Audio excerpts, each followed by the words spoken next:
Beautiful. Very nice. Alrighty.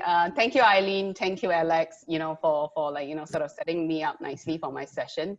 Um, so, um, and thank you for the opportunity to be here to share with everyone how companies think about compensation, right? Because I think traditionally I feel that there's always a lot of mistrust in this whole process in HR as well.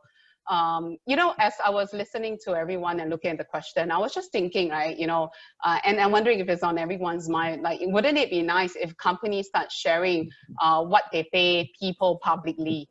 So then if this is the case, right, do we still need this session today or my session, Demystifying Compensation?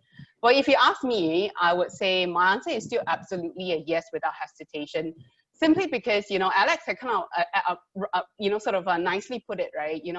Everyone is a piece of iron, but how we turn up is absolutely, going to be different, right? So, no two individuals are the same, not two, even if you're coming from the same family of iron, right? Like your market worth is really dependent on a lot of factors. So rightly, there are a lot of things companies consider when they decide, when it comes to deciding your comp, such as, even on the job applicant itself, do you have the relevant experience? Can you work well in the company? Do you suit the culture? Can you grow with the evolving demands of the job? And also another important, very important consideration, which Alex also brought it out, is besides cash pay, there are so many other important, elements in your job offer you should really consider.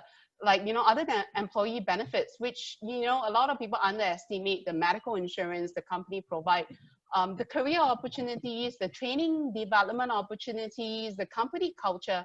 These are, in my opinion, as important as cash pay, but sometimes neglected by sort of candidates, maybe because there's is less tangible. So good afternoon, everyone. My name is Genevieve. I lead compensation and Facebook for APAC.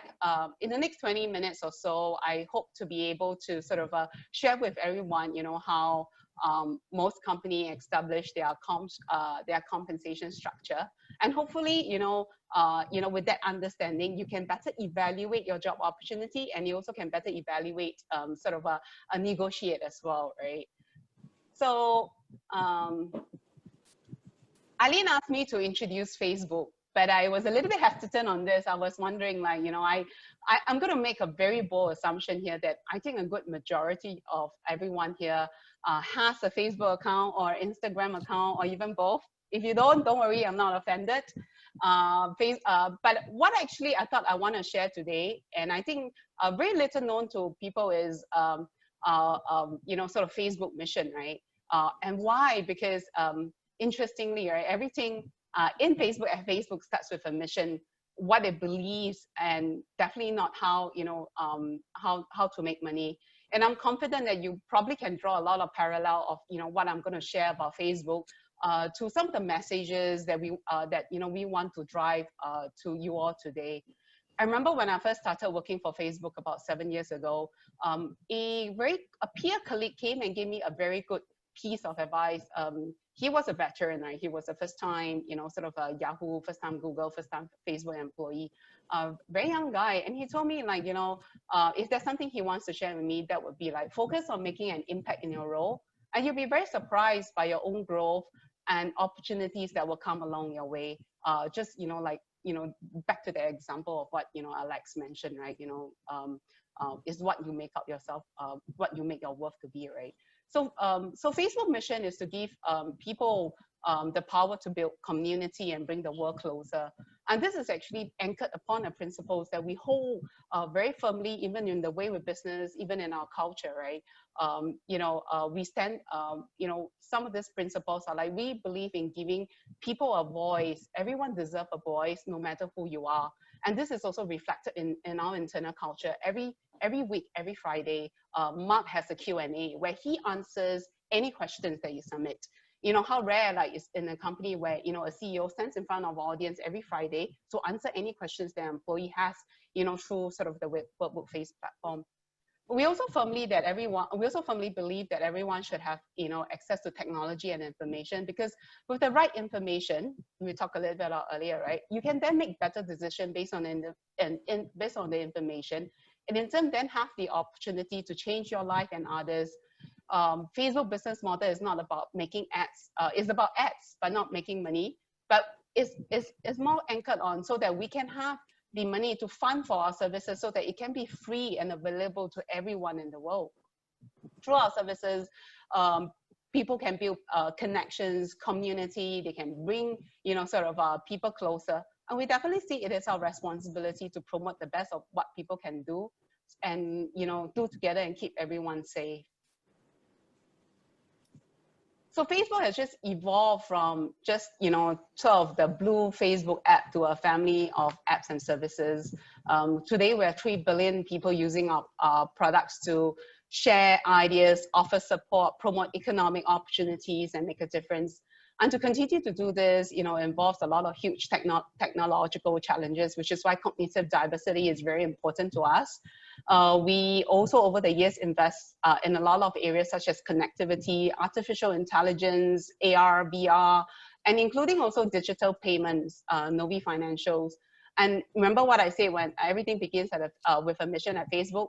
Novi Financials was also founded with the mission of making money work better for everyone. We believe that all people around the world should have equal access to all financial services.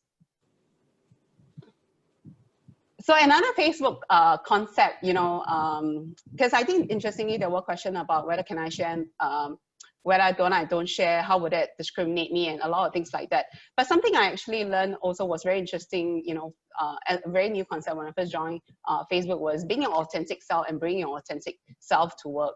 We at Facebook, we are encouraged to be authentic, and maybe that's how I like to introduce a little bit about myself today.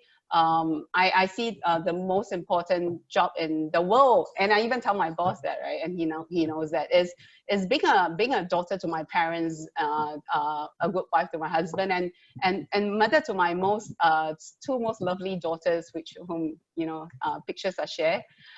Both of them still in primary school. But I think with technology today, they already know more than I do. No thanks to Facebook and Google or YouTube, friendly competitor. Before they turn 5, they are really very, very proficient in doing this. I don't need to explain this section. Google it, Facebook me. They are all like formal vocabularies in their dictionary, in their world. So you can imagine how much I am looking forward to them being teenagers. I can imagine. But I'd like to share with you a little bit of my professional journey as well. Kind of interesting one because every move was a huge career switch for me, quite honestly. I graduated with a degree in economics, actually aspiring to be an economist, and I really wanted to work with some big, organizations like the World Bank, with this huge ambition of addressing poverty. But I guess graduating in the middle of financial crisis really did not present me with a lot of options and negotiation power. I guess similar to what many of you are facing today as well. I was lucky to find a research role with an insurance company, total career change, because they need me to qualify as an actuary. And, that's where, Alex mentioned a little bit, I focus on the, the job, understand a little bit of what the opportunity is. So I then spent the next 10 years or so, studying to be an actuary and then working with various risk management and consulting companies. But then sort of a lot of twists and turns. I now work as a compensation and benefits in-house professional, right? And though it allowed me to fulfill my ambition of making a difference in the world, but I'll bet a different way. But interesting, isn't it? If I were to tell you every career switch was plotted and calculated, I would say nonsense, don't believe me. But one thing I think is I was actually quite really focused on what the opportunity is versus, what are my career growth, what are some of the things I can look forward to in my career. So, yeah. So today's session, we are here to demystify compensations, right? So what you see is, this is actually a list of very commonly asked questions from family and friends at dinner party. Alex talked a little bit about this, right? You say, ask your HR professional. That's what everybody asks me. It's like meeting a medical doctor at a dinner party. You will never, ever fail to ask them oh, at this age, should I be concerned? So it's the same thing, right? And they will ask me how do you set pay? How do I know they're giving me the most competitive pay? What data can I use? Can you share with me some other data? All this question. By the end of the session today, I hope I will provide you, I will be already giving you the answers through my presentation directly or indirectly. So to begin with, right, I think Alex set a good segue for me to introduce the concept of total rewards. You know, he talked a little bit about cash pay is the most important component. It used to be a big focus, right? But now, like, you know, besides sort of cash pay, there are a lot of intrinsic rewards that, in my opinion, less quantifiable, but has so much bearings on your longer term career growth and your earning potentials. There's lots of things other than, you know, pay, and you should be asking sort of your recruiters or your hiring managers, what is the growth opportunity in this role? What is it like working, you know, so for the company? What type of trainings do you provide? How would good performance look like? You know, how does that relate to my bonus? Am I suitable for this company? You know, all these are very important because you don't want to be switching roles. And there are so many research out there that show that today, you know, people leave the company or look for other opportunity, not just because of the extra $2 or extra dollar people can pay, but it's really about, you know, the culture, the opportunities for the bigger role, and sometimes even the managers. So it's really important you sort of consider all these factors as well.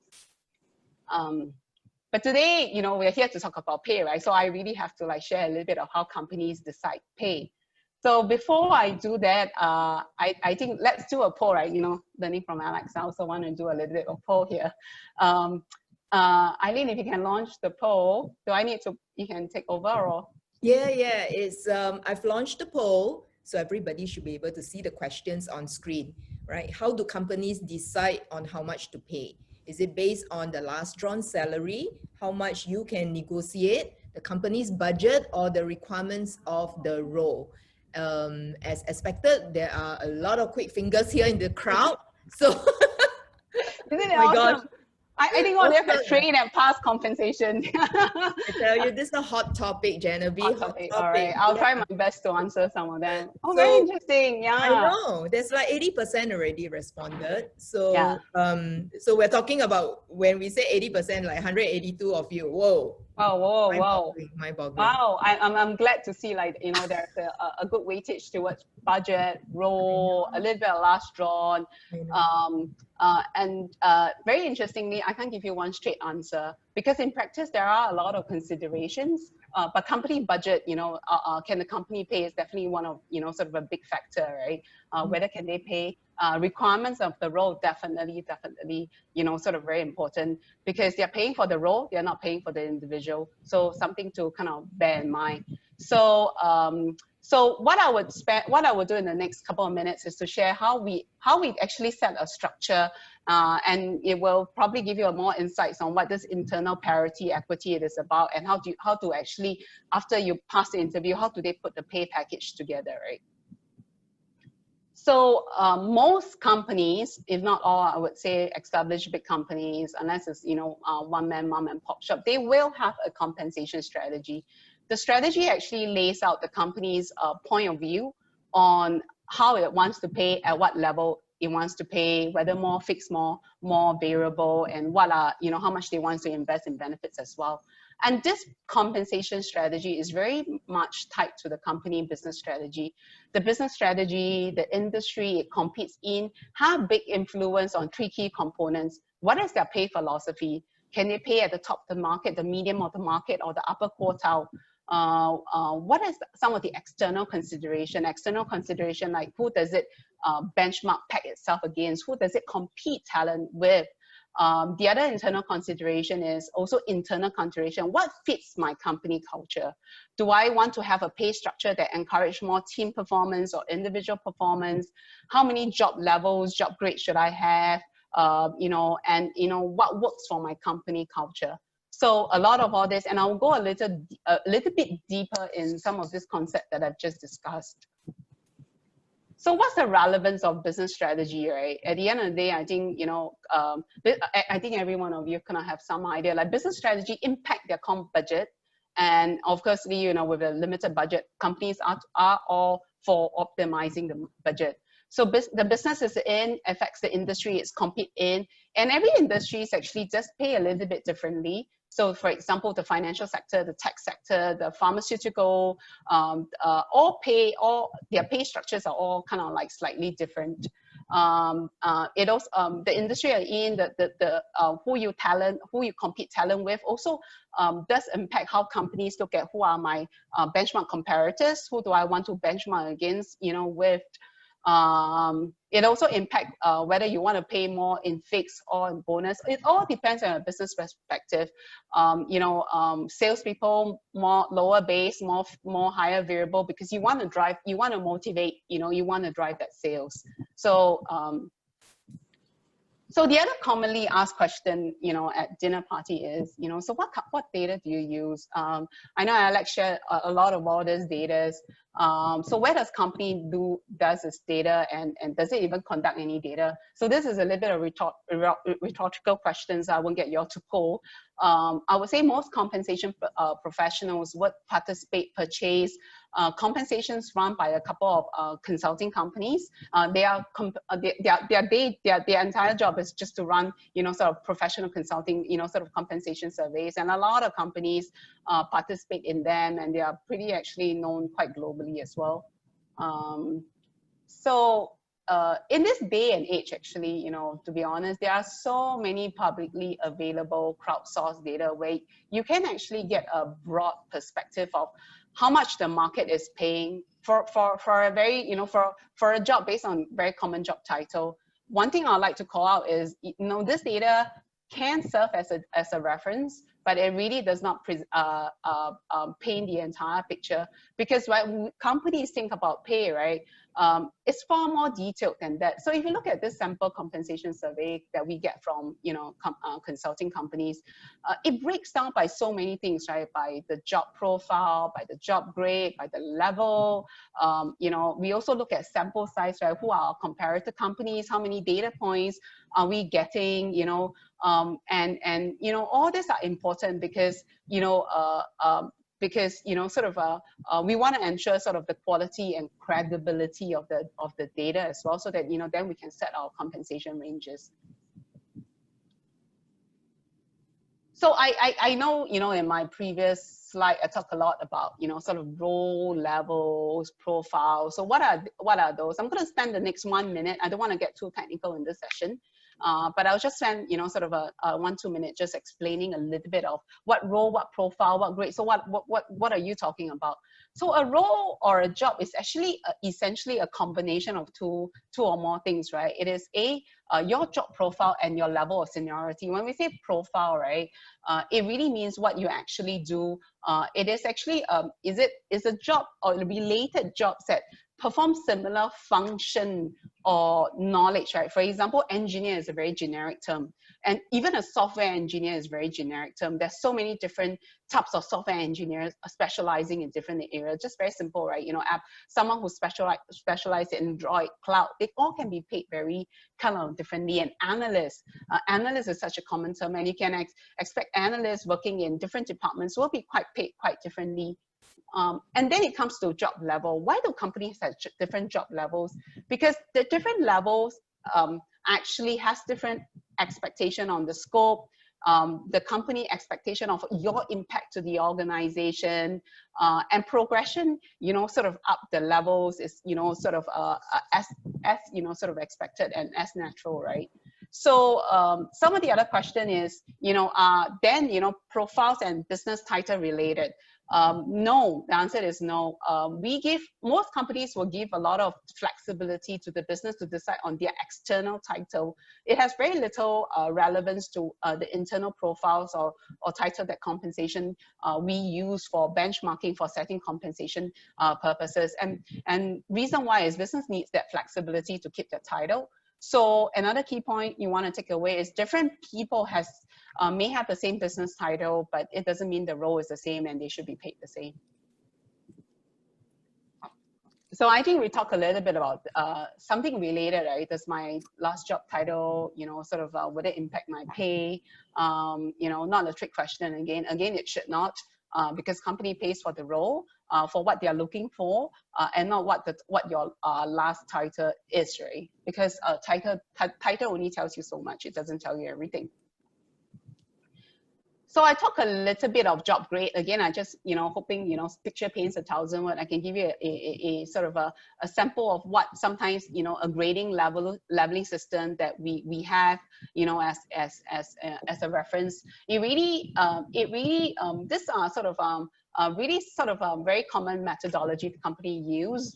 It really, grades are actually really depend on the company's requirement on what are the knowledge, the complexity, the job, and the number of levels are really dependent on the company culture. So, grade links directly to the compensation outcome. So so another commonly asked question, we work for the same company at the same level with the same job profile, but why are we paid very differently? And that's the other question is, I can, most possible explanation is due to differences in experience and differences in performance. Like I always say, no two individuals are the same, no two jobs are exactly identical, even if you are working in the same company. So I can give you an example, say, say a conglomerate has different multiple business line. Being a HR, let's say in a manufacturing arm versus in an R&D arm, in a sales arm, the scope of the job requirement may be the same, but the complexity could be very different, and hence, resulting in possible, sort of comm differences. So, which is why most companies will have a range even for a same job level, right? Range allows company to cater for the differences in experience, in performance, within a job grade. So when you're just new, when you're just starting at the role, you're just gaining proficiency of the role. So you'll be naturally paid at the lower quartile of the role. And then if you are, let's say you're like, you have been very proficient, gain proficiency over the year, you're naturally, but yet not ready to be promoted to the next job level, you will naturally be sort of at the higher end of the range. Performance, outstanding performance, that's where, you can expect sort of a bigger increment, bigger, that you expect, sort of to be moved, higher up in the range as well. So naturally range really exists to ensure that fairness, that consistency, that performance differentiation. So I spoke quite a bit here. With that, I probably, would, sort of pause here and maybe just quickly summarize, sort of some of the key points that, I like to share today.